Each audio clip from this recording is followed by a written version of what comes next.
नगरे? किन उसमा आरोप नलाग्यो? धनराज गुरुङलाई प्रत्यक्ष संलग्न छन् कारवाही गर्नुहोस् भन्दा किन नगरे? त्यो पनि बाहिर राखेर सिआइबीले बाहिर राखेर बयान लिन मिल्ने धनराज गुरुङलाई रविलाई मिल्दै सिआइबीले त्यसो अझ सम्मानित अदालतले तपाईँलाई थाहा छ ऋषिकेश पोखरेल मान्य ऋषिकेश पोखरेल श्रीमतीलाई अदालतमा बिहान हाजिर हुने बेलुका 10 लाख तर्टिल छोड्नु गरेछन् गिरफ्तार गरेर सुन्नु भएको छ। माननीय माया राई नेपाली महसुल हुनुहुन्छ माननीय ज्ञानबहादुर तामाङ चाहिँ नेकपा एमालेको गिरफ्तार गरेर सुन्नु भएको छ। र मेरै जिल्लामा होइन यो चाहिँ सहकारी ठगी प्रकरणसँग प्रत्यक्ष जोडेका पात्र यो सोह्रलक्ष्मी सहकारीको चाहिँ सञ्चालक हुनुहुँदो रहेछ गाउँपालिका उपाध्यक्ष रवि के अरे हाम्रो राजु बराल। उहाँ गाउँपालिका हुँदाहुँदै के हो फराक प्रतिवादी भनेर मुद्दा अभियोजन हो। एउटै मुद्दामा रविजीलाई चाहिँ 84 दिन हिरासतमा राखेर घुमाएको भए अहिले पनि घुमाइराखेको छ। त्यही मुद्दामा के गरियो अर्कोलाई लिएर छ फराक प्रतिवादी भनेर मुद्दा दर्ता गरिएको छ, गिरफ्तार गरिएको छैन। यस्ता धेरै घटना माननीय लीलावल्लभ अधिकारीले के गर्यो महाराजले कार्यालय मुद्दा नचल्ने मानव तस्करले मुद्दा नचल्ने भन्ने निर्णय गरियो। हेर्नु भएको छ हिजो मात्र चाहिँ अब कुलमान घिसिङजी र हितेन्द्र साकेजीको चाहिँ मुद्दा जो 6 महिनापछि पेशी तोकिएको थियो तानेर पेशी 3 महिना अगाडि सारेर फेरि सुरु गरिएको छ। पछि मैले कहाँ जोड्न 6 महिनाको अन्तरालमा ओली सरकारले के गर्नु त भन्दाखेरि ओली सरकारले बिचौलिया दलाल भूमाफिया भ्रष्ट र सुत्खोरहरूको पक्षमा मात्र काम गरौँ। मैले दावाका साथ भन्छु अध्यादेश जो 5वटा अध्यादेश जारी गरेको छ एउटा पनि त्यो अध्यादेशको नियत खराब छ। क्या किन आयो भने एउटा त अलोकतान्त्रिक ढङ्गले आयो अध्यादेश ल्याउनु पनि के अवस्था छ अहिले सङ्कटकाल छ कुन अवस्था छ त्यत्रो महाविपत्तिमा अध्यादेश नचाहिने विपद प्राधिकरणमा पैसा छ चाहिँ कमसेकम जनतामा पुर्याउन अध्यादेश नचाहिने अहिले के गरिरहेको छु तपाईँले देख्नु भएको छ नि हो जमिनको हदबन्दी चाहिँ के तोड्नलाई त्यो गिरिबन्धु टी स्टेट कम्पनी अन्तर्गत खाएको कमिसन वैधानिकता दिन सम्मानित अदालतले गिरिबन्धु टी स्टेट कम्पनी अन्तर्गतको चाहिँ जो मुद्दा उहाँहरू चाहिँ ऐन संशोधन गर्नुभएको थियो भूमि ऐन 2021 कम केपी प्रधानमन्त्री हुँदै 2078 साल वैशाख 13 गतेको मन्त्री परिषद बैठकले जो संशोधन गरेको थियो पछि सम्मानित अदालतले 347 बिघा चाहिँ अब खरिद बिक्री गर्न पाउने जो अधिकार दिएको जो ऐन थियो त्यसलाई खारेज गरियो। अहिले फेरि के गर्यो अध्यादेशमा बिउताइएको छ घुमाउरो पाराले बिउताएर त्यो गिरिबन्धु टी स्टेट अन्तर्गतको कमिसन खाने वैधानिकता दिन अपराध कर्मलाई चाहिँ वैधानिकता दिने त्यसपछि टिकापुर जग्गा प्रकरणमा देखिएको जो अपराध कर्मलाई त्यहाँ वैधानिकता दिने त्रिभुवन विश्वविद्यालयमा नेपाली कौशल केन्द्रको साक्षी उमेश श्रेष्ठ र माननीय कृष्णपाल श्रेष्ठ जोडिएको जग्गा छ त्यहाँ 100 बिघा जग्गा अपचलन यसो गर्दा 1,83,000 बिघा जमिन बिचौलिएको हातमा जान्छ। एकपटकलाई लाभपुरा दिने भूमिहीनहरूलाई चाहिँ त्यस्तो त्यसमा केही छैन त्यसो भए अनि तपाईँ भूमि अध्यादेश जो आयो यहीँ भन्नुहोस् न भूमि अध्यादेशले भूमिहीन सुकुमासीहरूलाई एकपटकको निम्ति लाभपुरा दिने भने त हुन्थ्यो त्यहाँ लेखा के छ भन्दा हदबन्दी भन्दा माथिका जग्गालाई पनि एकपटक बिक्री वितरण अधिकार दिने भने के हो त त्यो त चाहिँ अपराध गर्न जोड्नु हुँदैन। यो सबै चाहिँ अब माननीय आजु राणा देउवादेखि होइन माननीय चाहिँ अब कृष्णपाल श्रेष्ठदेखि बाँकी रहेका माननीय केपी शर्मा ओलीसम्मको अपराध कर्मलाई बयान दिने अध्यादेश होइन भन्न सकिँदैन। सत्य यो होला नि हामीले ढाँटेर नै लेखेका त्यही छ। त्यति मात्र होइन कालाबजारी हामीलाई थाहा छ तपाईँले 20% बढी मुनाफा लिएर बेच्नेलाई कालाबजारी भनेर कालाबजारी ऐन अन्तर्गत कारवाही गरिन्थ्यो। त्यो कालाबजारी ऐन पनि संशोधन गरिएको छ अध्यादेश मार्फत 20% बढी मुनाफा लिएर बिक्री वितरण गर्ने अब चाहिँ कुनै पनि व्यवसायीलाई कम्पनीहरूलाई पनि कारवाही नगर्ने किन ल्यायो अध्यादेश? त्यो बिचौलियाको लागि होइन जनताको लागि त होइन हो। तपाईँ अर्को 3 करोडसम्मको कर छली मुद्दा नलाग्ने किन ल्यायो 3 करोडसम्म? यसको अर्थ के भने अब राजस्वमा आधारित राज्य प्रणालीलाई सिध्याइदिने कमिसनमा आधारित राज्य प्रणालीलाई स्थापित गर्न ल्याए 3 करोड कर छली गरेर मुद्दा नलाग्ने किन ल्यायो अध्यादेश? यसको नियत तपाईँ मलाई जवाफ दिनु यसको नियत ठिक थियो त? त्यो समय इतिहासमा पछि त्यो लेखेला त्यो कुरा इतिहास रिजल्ट के आउँछ त्यसले भन्ला तथ्य त बोल्नु पर्यो लिखित छ अध्यादेश ल्याउने कुरा अध्यादेश त लिखित छ नि अध्यक्ष प्रचण्डले जसरी अध्यादेश ल्याउनु भएको थियो एउटा पार्टी फुट्याउने गरिकन रातारात अध्यादेश ल्याउनु भयो फेरि पार्टी फुटाइसकेपछि फेरि अध्यादेश त्यसलाई फर्काउनु भयो जहाँ त्यति फर्काएर फेरि क्लोज गरिदिनु भयो। अध्यादेश त प्रचण्डले पनि त सही ढङ्गले ल्याउनु भएको थिएन नि त्यो त्यसको सुरुवात त अध्यक्षले तपाईँकै अध्यक्षले गरे जस्तो लाग्छ। तपाईँले एउटा कुरा ठिक छ विगतमा एउटा कमजोरीहरू चाहिँ हामी निर्णय समस्या गर्नुहुन्छ जसले गरे पनि गलत गलतै हुन्छ होइन। अध्यादेशलाई तत्कालीन स्वार्थ पूर्ति गर्ने माध्यम बनाउनु भएन। अध्यादेश यस्तो अवस्था ल्याउनु पर्यो कि एक सदन नचलेको अवस्था तर तत्काल मुलुकमा इमर्जेन्सी हो सङ्कटकाल अवस्था हो विद्यमान ऐन कानुनले चाहिँ त्यो गाँठाहरू खोल्न नसक्ने अवस्था ल्याउने अध्यादेश हो नि। गाँठो खोल्नको निम्ति बनाइएको चाहिँ एउटा कानुनी प्रावधान हो त्यो दुरुपयोग गर्नु कसैले पनि हुँदैन हिजो होस् आज होस्। तर आज चाहिँ के हो हिजो कुनै राजनीतिक पार्टी फुटाउनु ल्याउने गरेको थियो त्यो पनि गलत थियो तर आज चाहिँ के हो भने मुलुकलाई नै डुबाउनु ल्यायो अध्यादेश भूमि सम्बन्धी अध्यादेश। तपाईँ अलोकतान्त्रिक असंवैधानिक किन छ भने यी सबै अध्यादेश जो ल्याइएको छ नि चाहे भूमि ऐन होस् चाहे शिक्षा ऐन किन ल्या सम्बन्धित चाहिँ सङ्घीय शिक्षा ऐन त सम्मानित समितिमा छ। त्यो विचारमा 1538 वटा चाहिँ त्यहाँ उ छन्, संशोधन परेको छ। म आफैले 13 वटा बुदामा चाहिँ तत्काल नेपाल सरकारतर्फबाट हामीले मैले चाहिँ संशोधन दर्ता गराएको छु। त्यो पर्याप्त छलफलको समितिबाट अब पास भएर हामी सदनमा पठाउँदैछौँ। त्यसरी समितिमा भएको सदन विधेयक चाहिँ समितिमा सदनमा भइसकेका विधेयक र चाहिँ अब हेरको विरुद्धमा चाहिँ अध्यादेश जारी गर्न पाइँदैन, त्यो असंवैधानिक हुन्छ। यो गैर कानुनी पनि छ, अध्यादेश खारेज गर्नुपर्छ, अलोकतान्त्रिक छ, स्वेच्छाचारी छ, निरङ्कुश ढङ्गले। र मूलत के सोध्नु पर्यो तपाईँले भने बिचौलिया दलाल र भूमाफियाहरूलाई चाहिँ सहयोग पुग्नुको निम्ति बनेको अध्यादेशको भएकै कारणले गर्दा हामीले यो अध्यादेश खराब छ। यस कारणले गएका 6 महिनामा मैले पटक दावाको साथ भनेको छु, गएका 6 महिना एउटा मात्र राम्रो काम ओलीजीले गरेर देखाउनुहोस् त ल। 22 अरब 26 करोड विद्युत बगैँचा नतिर्ने चाहिँ बिचौलिया व्यापारीको पक्षमा दृढतापूर्वक लडिराख्नु भएको छ, तर कुलमालाई उर्वत दिनु भएको छ। 44वटा सार्वजनिक संस्थानमा एउटा सार्वजनिक संस्था मुनाफामा छ, एउटा सार्वजनिक संस्थाले पारदर्शिता प्रदान गरेको छ, एउटा सार्वजनिक संस्थाले के गरेको छ अब चाहिँ 42% चाहिँ विद्युत विस्तार भएको मुलुकमा 58%। त्यसलाई चाहिँ तपाईँ आकलन गरेर दिनुहुन्छ। प्रतिपक्षले यो ढङ्गले प्रस्तुत हुनु उपस्थिति हुनु त स्वाभाविकै हो, जनताले यो चाहेका पनि छन्। प्रतिपक्ष अलिक बलियो ढङ्गले चाहिँ यसरी चाहिँ उपस्थित होस् भन्ने चाहेका छन्, तर अझ पनि हुन सकेको छैन। तर एमालेको केन्द्रीय समितिको राजनीतिक दस्तावेजमै तपाईँहरूप्रति ठुलो आरोप लगाएको छ। अहिले मैले सरकार ढाल्ने कुरासँगै जोडेको यो अघि मेरो प्रश्नसँग माओवादी राजाहरूको निकटतम दोस्ती बनिरहेको छ। पछिल्लो चरणमा राजतन्त्रसँग जोडेर राजावादीहरूसँग मिलेर हाम्रा विरुद्धमा गतिविधि गर्दैछ भनेर राजनीतिक दस्तावेजमै लेखेको छ एमाले, केन्द्रीय समितिको दस्तावेज लिखित रूपमा आयो। के यो सत्य हो? त्यसो भए तपाईँहरू सरकार ढाल्नको लागि जोसँग नै मिल्दिने हो अब? यो सत्य अनि विदेशीहरूसँग नि मिलेको भन्ने छ है। त्यसमा एउटा चिज के भन्नु, नेकपा एमालेको तर्फबाट केन्द्रीय समितिको जो दस्तावेजमा जे विषयवस्तु राखेको छ त्यो सरासर झुट हो। कमल केपीलाई सोध्नुहोस्, राप्रपाको भोट लिएर चुनाव जित्ने, अहिले प्रधानमन्त्री हुने हो। झापामा चुनाव लड्दै गर्दा केपी ओलीले कसको भोटले चुनाव जित्दा सोध्नुहोस् त। राप्रपासँग सहकारी थियो कि गठबन्धन थियो कि? जतिखेर संघीय लोकतान्त्रिक जनतन्त्र आन्दोलन भइरहेको थियो, हामीले छातीमा गोली थापेर लडिरहेका थियौँ होइन। त्यतिखेर चाहिँ केपी ओली कहाँ हुनुहुन्थ्यो? केपी ओली ठिक छ, 19 दिने आन्दोलन कुनै दिन केपी ओलीको तस्बिर तपाईँले खिच्नु भएको छ? केपी ओली त बालकोटको दरबारमा बसेर नेपालमा गणतन्त्र आउन बैलगाडी चढेर अमेरिका पुनः एउटै हो भनेर गणतन्त्र विरोधी भाषण गर्दै हिँडेको म कि केपी ओली? भर्खरै अस्तिको चुनावमा चाहिँ गठबन्धन गरेर राप्रपासँग गठबन्धन गरेर कसले? मैले केपी ओली, हाम्रो पार्टीले केपी ओलीले। जनता जान्दैन, जनतालाई थाहा छैन सही र गलत छुट्याउनु ताकत जनतासँग छ। त्यस कारणले हामीले निरन्तर यो परिवर्तनको रक्षा गर्न, यो संविधानको रक्षा गर्न, संहिताको व्यवहारिक कार्य गर्न, संविधानको व्यवहारिक कार्य गर्न, मौलिक हकको व्यवहारिक कार्य गर्न, नेपाली जनताको समस्या दीर्घकालीन समाधान गर्न, समाजवादलाई केन्द्रमा राखेर, समृद्धिलाई केन्द्रमा राखेर हामी अगाडि बढ्ने विषयमा के हुन्छ निरन्तर अगाडि बढिन्छ। उहाँहरू ल्याएको आरोपमा कुनै तुक छैन, दम छैन, कसैले पत्याउँदैन। मलाई चाहिँ एमालेका कार्यकर्ताले पनि पत्याउँदैन। त्यो पनि ओलीजीले भन्ने राजावादीहरूसँग मिल्ने हो, गणतन्त्र विरोधी गतिविधि गर्ने, स्वेच्छाचारी अलोकतान्त्रिक गतिविधि गर्ने, दुईपटक संसद विघटन गर्ने, यो व्यवस्थालाई अस्वीकार गर्ने, अध्यादेश मार्फत पुरै भ्रष्टहरूको संरक्षण गर्ने, कमिसन बाहेक ओलीजीलाई सोध्नुहोस् त। 20 अरब राजस्व नतिरेको एनसेलको नवीकरण 20 रुपियाँ नतिरेर किन गरे? दुनियाँलाई थाहा छैन 4 अरब त्यहाँबाट कमिसन लिएको छ भनेर। धितो पत्र बोर्डको अध्यक्ष त्यसको प्रमाण चाहिन्छ, सोध्नुहोस् न किन दिएको गरे त? 20 अरब चाहिँ अहिले हो। कमरेड केपी ओली 2073 सालमै प्रधानमन्त्री हुँदै उहाँले लेख दिनुभएको थियो, प्रत्येक वर्ष 4-4 अरब चाहिँ किस्ताबन्दी तिर्ने गरी भनेर 73मा पनि 0 पैसा लिएर नवीकरण गरिदिनु हो। कति? 20 अरबको।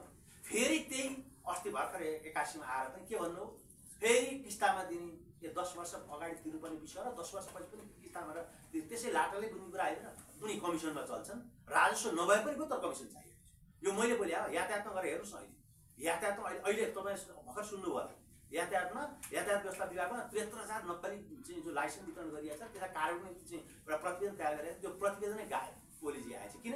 गठबन्धन त्यो सरकार पालामा कारवाही गर्ने अभियान सुरु गरियो, त्यता ओलीजी सहित थाहा होला। त्यस कारण ओलीजीकै नेतृत्वमा के हो अहिले त्यो प्रतिवेदन गायब भएछ त कसले कारवाही गर्ने? त्यो मैले आरोप लगाऊ, त्यो प्रतिवेदन विभागमा भएको प्रतिवेदन किन गायब गरे? अब कारवाही के गर्ने? प्रतिवेदन भयो त्यो कारवाही हुँदैन भनेपछि उनले अहिले के यो गएको 6 महिनामा कसरी हुन्छ अपराध कर्म सबलमा पात्रहरूलाई के गर्ने? उन्मुक्ति दिने, जेल जानु नपर्ने परिस्थिति गर्ने। सबै मन्त्री परिषदमा बसेका मन्त्रीहरू सबै के छन्? ठगहरू छन्। ठगहरू जम्मा गर्ने, ठगको राजा त को त ओली छ। किनभने उनी त नक्कली भुटानसँग प्रकरण गिरिबन्धु टिसीसँग जोडिएको छ। मैले बोले आएन, जेलमा बसेका चाहिँ कैदीहरूको बयानको आधारमा बोले हो। राजेश बजाचार्य मार्फत बालकोट पैसा गएको, आजु राणा मार्फत चाहिँ बुढानी कण्ठ गएर मैले बोले हो, बयानकर्ताको बयानले बोले।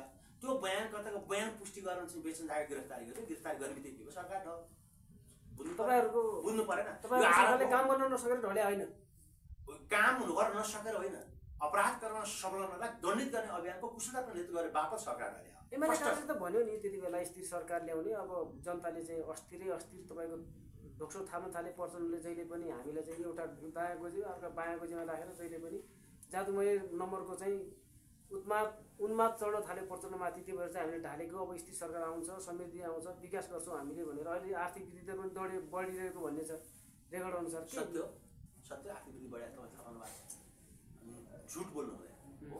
म 1.5 खरब ऋण थप्ने 6 महिनामा, विकासमा 1 रुपैयाँ खर्च नगर्ने, हामीलाई चाहिए विकास हो, उत्पादन रोजगार हो। ऋण त अमेरिकाले पनि जनताले दिन त जोड्ने ऋण के ऋण लिएर घिउ खाने, ऋण लिएर झापा घिउ खाएर बनाउने 1.5 करोड लगाएर के गर्ने?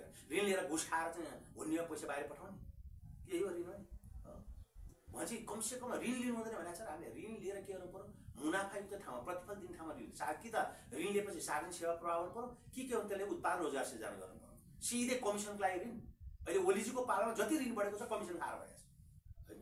राजस्व नउठाउने, मैले अघि नै भनेकै राजस्व नउठाउन कर छली पनि छोडिदिने हो, भ्रष्टाचारलाई सिधै चाहिँ वैधानिक दिने, सबै के भन्छ उनलाई चाहिएको के छ अहिले कमिसन छ, उनलाई मुलुक चाहिएको छैन क्या। त्यो मैले कहाँ जोड्न खोजेँ, तपाईँले धेरै पटक भन्नुभयो कि हामीलाई हाम्रो सरकार प्राथमिकता छैन, हामी किन अङ्गोनी साइले हामी कमजोर अवस्था छ। कमजोर चाहिँ कि कङ्ग्रेस कि एमालेसँग सहकार्य सरकार बन्दैन होइन। हामीले लिएको सुशासन सञ्चालन सामाजिक मुद्दा र कङ्ग्रेस एमालेसँग सहकार्य मेल खाँदैन। त्यसैले 80 नम्बर देखाएर 80 सांसदहरुबाट देखाएर तपाईको देउबालाई पुगाउने काम त गर्नु भएको छैन भित्रभित्र पछाडि होइन। हाम्रो तर्फबाट हामी दृढतापूर्वक सरकार तिमीहरू नै चलाऊ, तर तिमीहरू चलाउँदा यो मुलुक भ्रष्टाचारमा मुलुक डुब्ने नै हो। किन 6 महिनासम्म एउटा पनि काम नभए त मुलुक डुबियो। काम त भएको छ, कुकर्म मात्र भएको, सुकर्म भएको छैन। सकारात्मक काम भएको छ, सकारात्मक परिणाम देखिँदैन। गलत काम गर्ने, गलत निषेध गर्ने, गलत ढङ्गले चाहिँ अध्यादेश जारी गर्ने, गलत ढङ्गले शासन गर्ने, राज्य मात्र सबै समेत दलीयकरण गर्ने, दलको कब्जामा राख्ने, आफ्नो अनुकूलको चाहिँ अब निर्णय गर्न बाध्य बनाउने, आफू अख्तियार अदालतलाई पुरै दबाव प्रभावमा राख्ने देखिँदैन। सामान्य अदालत एउटै अदालत जसले चाहिँ एकै दिनमा दखला धर्टिन छोड्छ, त्यही अदालत त्यसले 84 दिनसम्म घुमाइ अनि धर्टिन छोड्छ। सामान्यतः त्यही मुद्दामा घुस बुझाउनेहरूलाई चाहिँ जेल पठाउँछ, घुस बुझ्ने लिएर बल्ल अधिकारले झन्डा हल्लाएर फेरि के गर्छ कार्यक्षेत्रमा फर्काउँछ। अदालतप्रति रवि लामिछानेसँग जोडेर मैले यस्तो घटनाक्रम मैले भनेको छु। अहिले पछिल्लो समय रवि लामिछानेको एउटा मिसिलै गायब भयो भन्ने चाहिँ रूपन्देहीबाट होइन, उहाँलाई दिएको जाहेरी नै हरायो, गायब भयो भने तपाईँले अघि कसको गायब भयो भने जस्तै के हो यो युटर्न हुन थाल्यो त होइन नि? फेरि यो रवि लामिछानेलाई बचाउने अथवा के खेल हुँदैछ खासमा? यो कसरी मिसिल हरायो? हाम्रो मान्यता के छैन, कसैलाई बचाउन पनि मिल्दैन, कसैलाई फसाउन पनि मिल्दैन। राज्यले विभेद गर्न पाइँदैन। मिसिल कसरी हरायो होला भने होइन, त्यो राज्यले उनीहरूले मिसिल उनीहरूले हराए, किनभने त्यहाँ उनीहरू अनुकूलको मिसिल नभए हराइदिने, गायब पारिदिने, फेरि थप बयान गरेर लिएर अनि आफू अनुकूलको कसरी हुन्छ आफ्ना विरोधीहरूलाई तल लगाउने, आफ्ना भ्रष्टलाई समस्या गर्ने। भ्रष्टाचारमा वरिपरि मन्त्री परिषद छ, तपाईँलाई थाहा छ, मान्य चाहिँ ऊर्जा मन्त्री दिवस जले 16 अरबको ठेक्का बिना प्रतिस्पर्धा एउटा ठेलालाई दिएर बाँकी अरबौँ कमिसन खाएको, त्यो पनि अख्तियारले पाएको छ कि चेक भेटाएको छ, छानबिन प्रक्रिया सुरु भएको छ।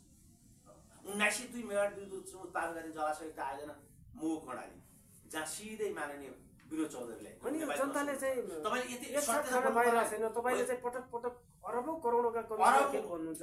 तपाईँको पार्टी पनि सरकारमा थियो, कमसेकम ती अरबौँ खानेहरू त्यति बेला पनि थियो होला। अहिले 6 महिनामै त्यो अरब खाएको त छैन होला, थिएन होला।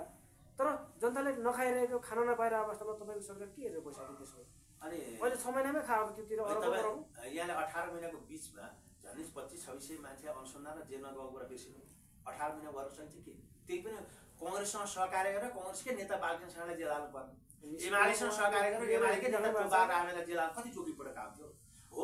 हामी त जेल त के अपराध गर्न सक्नु, जो कोही भयो नि जेल। कम प्रचण्डले भन्नुभएको थियो नि, बाटा मैला भेट्यो नि जेल हालिदिनुहोस्, मेरो कुनै त्यहाँ रिजर्भेसन हुँदैन, बिना दबाब र प्रभाव बिना नै तपाईँले काम गर्नुहोस् भनेर आदेश दिने पार्टी र पात्रको नेतृत्व हामीले सरकार चलायो। जति गऱ्यौँ 18 महिनाभित्र हामीले राष्ट्र जनता हितलाई गर्न राखेर गरौँ। धेरै अनुसन्धान आएर त अब 18 महिनाभित्र तपाईँ सुन्नुभएको छ अहिलेसम्म सुन तस्करी प्रकरणमा 8 खरब 35 अरबको मुद्दा हत्यामा दर्ता। 8 खरब क्या 1860 अरबको हाम्रो चाहिँ बजेट छ वार्षिक, त्यो पनि 8 अरब खरब जति हामीले ऋण लिन्छौँ। 10 खरब मात्र हाम्रो आम्दानी हो आन्तरिक राजस्व हेर्दाखेरि। 8 खरबको त हामीले मुद्दा दर्ता गरेका छौँ, नगरे भन्न मिलेन क्या। तर हामीसँग अझ समय अपर्याप्त भयो, अझै हामीले जति देख्यौँ फोहोर त हामीले देखायौँ। फोहोर सफा सफा गर्न हामीलाई पर्याप्त समय नभएको, तर यसको अर्थ हामीले कामै नगरे भन्ने कुरा जनताले स्वीकार्दैन। जनताले स्वीकारिसक्यो कि माओवादीले के गर्न खोजेको थियो, गर्न पाएन। त्यही कारणले उपनिर्वाचनमा तपाईँले देख्नु भएको छ, उपनिर्वाचनमा धेरै पटक कांग्रेस एमालेका मानिसहरूले भन्नुहुन्थ्यो, रोस्टमै गरेर भन्नुहुन्थ्यो, हेर्नुहोस् हाम्रो बुई चढेर कि एमाले कि कांग्रेसको बुई चढेर आएका हो तिमीहरू, एक्लै जाऊ चुनावमा, तिम्रो हालत के हुन्छ, गुगलमा खोज्नुपर्छ भन्ने मानिसहरू उपनिर्वाचनमा गठबन्धन कांग्रेस एमालेको हो, तर हामी एक्लै चुनावमा गयौँ। एक्लै चुनावमा जाँदा के भयो, उहाँहरूलाई गुगलमा खोज्नुपर्ने परिस्थिति आयो, तर हामीलाई जनताले के साथ समर्थन गर्यो। उपनिर्वाचनले सङ्केत देखायो, पत्रकार महासङ्घ निर्वाचनले सङ्केत देखायो। के देखायो, झापामा किन हराएको चाहिँ पत्रकार महासङ्घमा गठबन्धनलाई, कांग्रेस एमाले गठबन्धन, डडेलधुरा किन हराएको, काठमाडौँ किन हराएको, देशैभरिका 22वटा जिल्लामा चाहिँ सहित 3वटा प्रदेशमा माओवादीसम्म नजिकको चाहिँ अब पत्रकार सङ्गठनले जित्ने, कांग्रेस एमाले गठबन्धनको पत्रकार सङ्गठनले हारेर थाहा छैन। उनीहरू मिल्दा पनि 41वटा स्थानमा चुनाव भएको त्यो निर्वाचनमा 12वटामा हामीले जित्यौँ, 9वटामा हामी निकटतम प्रतिद्वन्दी छौँ। उहाँहरू त कहाँ छन्, कहाँ छैन। पछि जनता हो, पार्टी जनताले बनाउँछ, नेता जनताले बनाउँछ, जनताको विश्वास आर्जन लायक पार्टी पछि माओवादी बनेको। त्यही सरकार, त्यही 18 महिने सरकारकै के कारणले केवल माओवादीप्रतिको आकर्षण हो, विश्वास हो, कांग्रेस एमाले लागेको आरोप हो। कांग्रेस एमाले भननुसार त गरेन, उहाँले भन्नुहुन्थ्यो भ्रष्टहरूलाई नचलाऊ होइन, भ्रष्टहरूलाई संरक्षण गर, जहाँ छन् बिचौलियालाई माया गर भन्नु त हामी भ्रष्ट बिचौलिया दलाल भूमिका विरुद्ध हामीले दृढतापूर्वक लड्यौँ। कांग्रेस एमाले सोचे अनुसार त भएन, सामन्त जमिनदार दलाल नगरसाले सोचे अनुसार त भएन, तर जनताले सोचे अनुसार काम गर्ने प्रयत्न र नेतृत्व चाहिँ हाम्रो पाला गरे। होइन सर, यहाँ मान्छेले पानी खान पाइरहेको अवस्था छैन। हिजो मात्र तपाईँको धरान उपमहानगरपालिका मेयर चाहिँ भर्खर साम्पाङ एयरपोर्टमा खाली गाडी बोकेर आउनुभयो। तपाईँहरू नेताहरू अरबौँ करोडौँ चाहिँ को सपना देखाउनुहुन्छ, कमिसनका कुराहरू गर्नुहुन्छ, मान्छेले पानी खान पाइरहेको छैन, यसमा ध्यान छैन। के हो खासमा? भर्खर साम्पाङले त रितो गाडी बोकेर काठमाडौँ आउनु भएको छ हिजो मात्र। अब पानी खान पाउँछ त, त्यसो भए धरान जनताहरू तपाईँको यो अहिलेको सरकारले दिन्छ उहाँहरूलाई?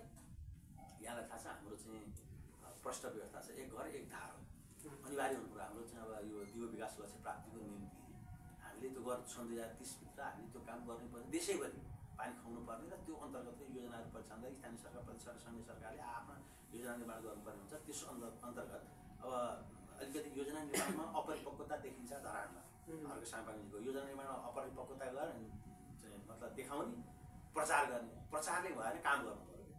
उहाँ त्यही पानी खुवाउनको लागि मेयर बन्नुभयो हो, त्यही एउटा नारा थियो। तर त्यहाँ स्रोत जुटाउन त उहाँको परिपक्व भूमिका भएन, नेतृत्व भएन। 5 वर्ष सिद्धिन लगाइसक्यो, 2.5-3 वर्ष गइसक्यो, उहाँहरू त्यही रित्तागाडी देखाइरहनु भएको छ। उहाँको नै नेतृत्व क्षमतामा समस्या देखिन्छ। बजेट त होइन, केन्द्रबाट दिनुपर्ने, तपाईँ आफ्नो स्रोत हुँदैन। तपाईँले धरानमा आएको स्रोतको परिचालन गर्नुभएको छैन, आफै गएर हल्यो। नेतृत्व भने त परिचालन क्षमता पनि हो नि, हो, परिचालित हुने मात्र नेतृत्व हुँदैन, परिचालन क्षमता सहितको नेतृत्व प्रदान गर्ने प्रक्रिया उहाँको पनि कमजोरी छ। तर त्यसको आवश्यकता डिपिआर गरेर प्राविधिक स्टेटमेन्ट बमोजिम हुन्छ। बजेट कहिले माग्नु भएको छ? गणप्रचण्ड 18 महिना सरकार चलाउँदा उहाँ कमसेकम प्राविधिक डिपिआर सहित आयो, त्यतिरै हालिन्थ्यो नि। उहाँको चाहिँ प्रचारात्मक शैली छ, त्यो उहाँ लगायत देशव्यापी रूपमा, धरान मात्र होइन देशव्यापी रूपमा जो समस्या छ, घाँसपास कपासको समस्या छ, शिक्षा क्षेत्रको समस्या छ, त्यस कारण त हामीले संविधानको मौलिक हकको व्यवहारिक कारण गर्ने भयो। संविधानको मौलिक हकको व्यवहारिक कारण गर्दा धरानको मात्र समस्या होइन, देशव्यापी रूपमा पैदा भएका समस्या दीर्घकालीन समाधान गर्न सकिन्छ। त्यस कारणले हाम्रो उद्देश्य के छ, अब सरकार सञ्चालनमा कमसेकम सुशासन समेत सामाजिक न्याय केन्द्र राख्ने पार्टी नेताहरूलाई के गर्नु पर्यो, जनताले विश्वास गर्नु पर्यो, जनताले विवेकको सत्ता प्रयोग गर्नु पर्यो। जनता झुकिँदा के हुँदछ, फेरि खराबहरू, बेइमानहरू, यो परिवर्तन विरोधीहरू, व्यवस्था विरोधीहरू, जनविरोधीहरू के हुँदैन, सत्ताको केन्द्रमा पुग्छन्। त्यस कारणले काम हुँदैन। अब तपाईँको पार्टीले देश दौडाको कार्यक्रम ल्याएको छ होइन, प्रचण्ड चाहिँ अब केही समय अगाडि विवादमा पनि आउनुभयो। एउटा सानो ट्रोल उहाँको जुत्ता ट्रोल भयो, 54,000 को जुत्ता लगाएर मर्निङ वाक गएको कुरा, त्यो देश दौडामा जाने हो त्यो जुत्ता लगाएर के हो खासमा? प्राविधिक विषयमा धेरै नजाउँ, मलाई छ त्यो कसले भन्छ जुत्ता त चाहिँ अब कत्रा हुन्छ मलाई थाहा छैन, हामी लगाएर हिँड्छौँ है, सानो जसरी चल्ने हुन्छ, लाउने खाने के हुने भन्दा नि तपाईँ अहिले चर्चा मैले भने नि अहिले धितो पत्र बोर्डको अध्यक्ष नियुक्तिमा 1.5 अरब खाएको ओलीजीले चर्चा चल्दैन, 20 अरबको चाहिँ के कमिसन राजस्व नदिकन नवीकरण गर्ने एनसीको चर्चा हुँदैन हो। तपाईँ अरब 1902 मेगावाटको कर्णाली मुगु कर्णाली सिधै विनोद चौधरीलाई दिए, जहाँ झन्डै 1.5 खरब जति राज्यको लगानी भइसकेको छ त्यहाँ मुआवजा वितरणमा, त्यसपछि गएर डिपिआर निर्माणमा होइन, त्यहाँ चर्चा भएको छैन। 454 को सुनिल शर्मालाई दिँदैछन्, उहाँ चाहिँ कुमाथाङको अरू चर्चा हुँदैन, खरबौँको त्यत्रो चाहिँ बदमासी चाहिँ चर्चै नहुने हो सिधै खाइदिरहेछन्। यो अब खरबौँको जग्गा 1,83,000 बिघा जमिन सिधै बिचौलियामा दिने गरी ऐनै संशोधन गर्दै ओलीजीले चर्चा हुँदैन, सुन्नुभएको छ र चर्चा भयो। अब हाम्रो चाहिँ प्रचण्डले कतिको जुत्ता लगाएर त्यो जुत्ताको मूल्य कसले? केपी ओलीको त चस्मा जुत्ता सबै चर्चा होइन। बागकोट दरबारको चर्चा हुन्छ। बागकोट दरबार कहाँ? तेह्रथुमको 8 बेचेर ल्याएको पैसा हो कि? खोज्नु पर्दैन? खोज्नु पर्यो। बुढानीको चर्चा हुँदैन। अब प्रचण्डको के हो? 54,000को हो कि मलाई थाहा छैन, मलाई लाग्दैन। कहिले अब जस्तो हामी हिँड्दै जाँदा कहिले किन्दैन बजारमा, किन चाहिँ लागिरहेर हिँड्छौँ हामी पनि कहिले। अब हाम्रो आफ्नो केही हुँदैन, निजी सम्पत्ति नहुनेहरूलाई कसैले सहयोग गर्ला। तर यसको अर्थ के हो भने त्यत्रो जुत्ता हुन्छ, हुनसक्छ, हेर्नुपर्छ, तर त्यो पनि नभए नि हुने हो। र देश दौडा भनेको मलाई लाग्छ सत्य हो भने मलाई लाग्दैन। मलाई किन लाग्दैन? म नि त प्रचण्डसँग अध्यक्षसँग प्रचण्ड नजिकै छु होइन। जुत्ता त 5,000 10,000 लाग्छ नि। देश दौडा तपाईँको पार्टीले गर्छ। अहिले स्पोर्ट सुजहरू लाउँदा अब त्यति महँगो जुत्ता छ भने त्यो पनि बसको विषय बनाउँला। तर त्यो विषयभन्दा पहिले यो देशमा भएको व्यक्तित्व, अराजकता, अनियमितता, भ्रष्टाचार, कुशासन, कुकर्मको विरुद्ध चाहिँ के गर्नु पर्यो? हाम्रो चाहिँ अब लडाइँ त्यहाँ केन्द्रित हुनु पर्यो, त्यहाँ ध्यान जानु पर्यो। अब त्यहाँ जनतालाई ठिक ढङ्गले ड्राइभ गरेछ प्रचण्डले है। जे गर्छ प्रचण्डले गर्छ भनेर जनताको प्रचण्डप्रतिको जो विश्वास छ, आशा छ, भरोसा छ, आकर्षण छ, अनि त्यसलाई कसरी ध्यान विकेन्द्रित गर्ने भनेर कहिले सेरादरमा भनिदिने, कहिले के जुत्ता लगायो भनिदिने, कहिले घडीका कुरा गरिदिने होइन। यो चाहिँ के भने प्राविधिक विषय हो, त्यतातिर नजाउँ। र मैले कहाँ जोड्न खोजेँ भने हाम्रो देश दौडा भन्दा नि हाम्रो नियमित प्रक्रिया हो है। अहिले पछिल्लो देशमा सबै पालिकामा हाम्रो अधिवेशन छ। पालिकाको अधिवेशन प्रक्रियामा अध्यक्ष प्रचण्डको आफ्नो उपस्थिति बलियो बनाउँदाखेरि कमल प्रचण्डको उपस्थिति बलिएपछि पार्टी बलियो हुन्छ होइन। कमल प्रचण्डको व्यक्तित्व, लोकप्रियतालाई पार्टीमा रूपान्तरण गर्नुपर्छ भन्ने मान्यताले नै यो पछिल्लो समय अध्यक्ष प्रचण्ड जनतासँग जानुभयो। जनता नै के हो? हाम्रो विचारको स्रोत हो। जनता नै हाम्रो ताकत हो। कांग्रेस एमालेको ताकत हो सामन्त, जमिनदार, दलाल, नगरसा हो। हाम्रो ताकत भनेको दलित, महिला, जनजाति, मधेसी, मुस्लिम, उत्पीडित जनता हो। त्यस कारण जनतामा गएपछि मात्र हामीभित्र चाहिँ विचार आउँछ, विवेक आउँछ, सत्ता सञ्चालनमा देखिएका समस्याहरू पत्ता लाग्छ, समाधानका उपायहरू पनि जनताले दिन्छ। त्यस कारण ज्ञान लिनको निम्ति हामी जनता गयौँ, अध्यक्ष जनतामा जानुभयो। यसको अर्थ अरू कुनै चाहिँ उद्देश्य लिएर गइएको होइन। जसरी अब तपाईँको यो पछिल्लो समय तपाईँ विद्यार्थी सङ्गठनको सम्मेलन असोजको 10 गतिदेखि 17 गतिसम्म चल्यो, त्यो स्थगित भयो त्यति बेला होइन। घोडा तरबार सब चले थिए। तपाईँहरूको चाहिँ अब त्यो विद्यार्थी सङ्गठनको युवा जोस हो कि तपाईँहरूको पार्टीको माथिबाटको हस्तक्षेपको कारणले भयो, त्यो अब तपाईँहरूले जान्नु होइन। तर अहिले आज मनोनयन दर्ता छ तपाईँको विद्यार्थी सङ्गठनको। यो केही समय अगाडि तपाईँको उमेर हदको विषयमा तपाईँहरूले चाहिँ चुनाव गर्नुभयो, उमेर हद लागू भयो। 32 वर्षभन्दा मुनिकाले चाहिँ अब अध्यक्ष हुन पाउने। त्यसको लागि त सिस्टम हुँदैन सर? तपाईँको कमसेकम सम्मेलनभन्दा अगाडि विधान सम्मेलन हुन्छ, त्यो विधान सम्मेलन मार्फत उमेर हद कति लगाउने, सम्मेलन कस्तो बनाउने, कसरी गर्ने भन्ने हुन्छ नि त। अलिकति अपरिपक्वता हो तपाईँहरूको यो भारतीय सङ्गठनमा, विद्यार्थी सङ्गठनको के हो खास? यो हाम्रो पार्टी अलि विशिष्ट सन्दर्भ भएको पार्टी जनसङ्घ मोर्चाहरू कांग्रेस एमाले चाहिँ भाषण गर्दा गर्दै बनाएको पार्टी हो। हामीले निश्चित योजना गरेर संहिताको अनुगमन विस्तार समावेश गर्नुपर्छ। हामीले न्याय त्यो मुद्दा तोक्यौँ। त्यो मुद्दालाई केन्द्रमा राखेर हामीले मान जनयुद्ध सुरु गर्यौँ। जनयुद्ध कालमा अलिक पार्टी के थियो, आदेशात्मक ट्रेनिङ थियो, केन्द्रीकरण थियो। त्यो केन्द्रीकरण नभइकन फेरि चाहिँ युद्ध चल्दै थियो। अनि त्यो हाम्रो अलि स्कुलिङ कस्तो छ भने हाम्रो स्कुलिङ युद्धकालीन 20 वर्ष लगभग 20 वर्ष त हो, तर स्कुलिङ भने यस्तै चिज हो होइन। त्यसपछि शान्ति प्रक्रिया आएछ। अब हामी संसदीय स्कुलिङतिर चाहिँ अभ्यस्त हुन खोज्छौँ, तर हाम्रो स्कुलिङ के छ भने फेरि क्रान्तिकारी छ, युद्ध मार्फत आएको स्कुलिङ छ भने चाहिँ त्यो अहिलेको परिस्थिति र स्कुलिङ थोरै समस्या पैदा भएपछि केही समय हामीले सोचे जस्तो सर्लक्कै यो चाहिँ ग्रेट डेमोक्रेसीको अभ्यास गर्ने, निर्वाचन प्रक्रियामा नेतृत्व छनौट गर्ने भन्ने विषय कहीँ अपूर्णता र अपरिपक्वता देखिनु स्वाभाविक पनि हो। विधान सम्मेलन मार्फत हामीले अब कसरी निकास दिने, विद्यार्थी भन्ने पाँचुन्जेल चाहिँ अब विद्यार्थी बनिराख्ने अङ्कल आन्टी विद्यार्थी भन्थे क्या जो परिस्थिति छ त्यसलाई चाहिँ अब हल गरौँ। अलि उत्साह र ऊर्जासहितको युवा टिमलाई नै हामी नेतृत्व यो नेतृत्व एउटा विकासको प्रक्रिया हो। फेरि विद्यार्थी सङ्गठनको जनवरी सङ्गठनको एउटा नेतृत्व निर्माण गर्ने भट्टी पनि हो। यी भट्टीहरूलाई चाहिँ अलिक छिटो चाहिँ बदलिराखौँ, अलिक डाइनामिक बनाऊ, गतिशील बनाऊ, जीवन्त बनाऊ भन्ने उद्देश्यले यो यसको बारेमा पनि के गर्ने भनेर नेतृत्वले निर्णय ल्याएन। सिधै हामीले विद्यार्थी प्रतिनिधिलाई छोडिदिउँ, उहाँहरूले बहुमतले के गर्नुभयो ल उमेरहरू लागू गर्ने भनिसकेपछि फेरि निर्वाचन प्रक्रिया गइरहेको छ। त्यस कारण अब बाँकी नेतृत्व झन् 400-500 नेताहरू अब बाहिरिनु भयो। 32 वर्ष उहाँहरूको व्यवस्थापनको कुरा छ होइन, केही समस्या छैन उहाँको व्यवस्थापन। अब वाइसेल छ नि त, वाइसेल छ, बुद्धिजीवी छ होइन। अरूको चाहिँ पार्टी वाइसेलमा पनि त 40 वर्ष म्यादहरू होला, उमेर 40 का बिचका त त्यहाँ जोडिनुहुन्छ नि फेरि। त्यस कारण अत्युसम्म पार्टी छ, उहाँको योग्यता, उहाँको उत्साह ऊर्जालाई चाहिँ मर्न दिइन्न, फेरि पार्टीले व्यवस्थापन गर्छ। र आज हामीले नयाँ विधि अनुरूप नै मनोनयन दर्ता सुरु भएको छ। सबैले स्वतन्त्र ढङ्गले आफूले इच्छाएको आफ्नो रुचि अनुसारको पदमा उहाँले मनोनयन गर्नुहुन्छ र विद्यार्थी प्रतिनिधिले जसलाई जिताउनुहुन्छ त्यही के हुन्छ, अब विद्यार्थीको नेता बन्छ। पार्टीको त्यहाँ के हुन्छ, कहीँ हस्तक्षेपकारी भूमिका हुँदैन, नेतृत्वको हस्तक्षेपकारी भूमिका हुँदैन, त्यहाँ गुटिए गन्ध आउन दिइन्न। नयाँ ठाउँमा पुगे हुनाले अब विद्यार्थीले आफ्नो नेता आफै चाहन्छ। अहिलेसम्म स्थगित जसरी गुटे गन्धले भयो, गुटे हिसाबले आफ्नो मान्छे ल्याउने हिसाबले भयो पनि अब 32 मुनिकालाई तपाईँले त्यो गन्ध आउन दिनुहुन्न। गुटिए गन्ध आउँदैन, हस्तक्षेप कसैको हुँदैन। अनि एउटा प्रश्न, यो उमेरहरूको चाहिँ लागू भइरहँदाखेरि जसरी चाहिँ परिपक्व विद्यार्थी नेताहरू थिए तिनीहरू अहिले बाहिरिए, सङ्गठन चलाउने कुरा, सङ्गठन निर्माण गर्ने कुरा, अनि शिक्षा क्षेत्रमा महत्त्वपूर्ण भूमिका खेल्ने कुरा रहन्छ विद्यार्थी सङ्गठनको, होइन? अब आउने विद्यार्थी जो नेतृत्वमा आउँदैछन् तिनीहरूमा फेरि अपरिपक्वता होला जस्तो लाग्दैन। के छ खासमा, तिनीहरू गर्न सक्छन् त नेतृत्व यो विषयमा? अब यस्तो छ, यहाँले भने जस्तो अब नेतृत्व भनेको आवश्यकता र आकस्मिक सम्मिलन, नेतृत्व इच्छा होइन। यहाँ ख्याल गर्नु, अहिले आवश्यकताले जसलाई नेता बनाउँछ उसले के गर्छ, अब नेतृत्व क्षमता विकास गर्छ, निर्णय क्षमता विकास गर्छ, परिचालन क्षमता विकास गर्छ, समस्याको उसले पहिचान गर्छ, समाधानको उपायहरू खोज्छ। त्यस कारण यो दुनियाँमा निर्विकल्प भन्ने पनि हुँदैन र विकल्पै नभएको चित्त काइसले दुनियाँ हो। जस्तो तपाईँले आवश्यकताले नेतृत्व विकास गर्छ। हिजो हामी गुलेली चलाउन जान्दैन थियौँ, पछि M16 चलाउन जान्ने भयो। रकेट लन्चर हामीले बनायौँ, हामीले बनाएर रकेट लन्चरले मलङ्गामा हेली खसालिदियो, नाइट भिजन खसाल्यौँ। पछि हामीले केही नजाने पनि आवश्यकता परेर जाने रहेछ। भनेपछि अहिलेका एकदम इच्छा शक्ति र सङ्कल्प सहितको नेतृत्व जो निर्वाचित हुन्छ, त्यो इच्छा शक्ति र सङ्कल्प भएपछि अब आवश्यकता पुरा गर्न सक्छ। त्यो आवश्यकता अनुसार क्षमता विकास गरेर अगाडि बढ्छ। हिजो कुनै समय हामी पनि विद्यार्थी नेता थियौँ, हामीलाई अरू चाहिँ विद्यार्थी नेताहरू हामीले बाहिर हामीले पार्टीको भूमिका निर्वाह गरौँ। अब विद्यार्थी चाहिँ फिल्डबाट बाहिरका नेताहरूले के गर्नुहुन्छ, पार्टीको आवश्यकता अनुसार आफ्नो भूमिका अब रुचिअनुसार भूमिका निर्वाह गर्नुहुन्छ। त्यसको अर्थ के हो, नेतृत्व सङ्कट हुन्छ, निर्णय क्षमतामा सङ्कट पैदा हुन्छ भन्ने कुरा चाहिँ सकिँदैन।